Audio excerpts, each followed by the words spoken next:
اسکولوں میں ہزاروں بھرتیاں کرنے کا فیصلہ، سرکاری اسکولوں میں ابتدائی تعلیم کو فروغ دینے کا فیصلہ، پرائمری اسکولوں میں ہزاروں آیا بھرتی کرنے کا فیصلہ کر لیا گیا۔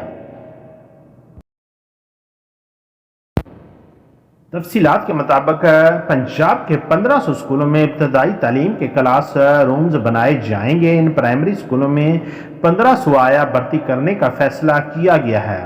اس سے قبل 5000 اسکولوں میں ابتدائی تعلیم کے لیے کلاس رومز دستیاب ہیں۔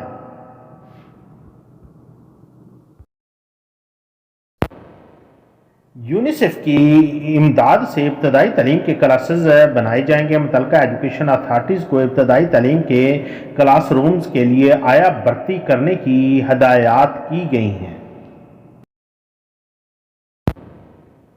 سالانہ امتحانات کے اوقات کار تبدیل، پہلی سے 8ویں جماعت کے سالانہ پیپرز کے اوقات کار تبدیل۔ قبل ازیں پیپر صبح 9 سے 11:30 بجے تک لیا جا رہا تھا، لیکن اب نئے اوقات کار کے مطابق پیپر صبح 8 سے 10:30 بجے تک لیا جائے گا۔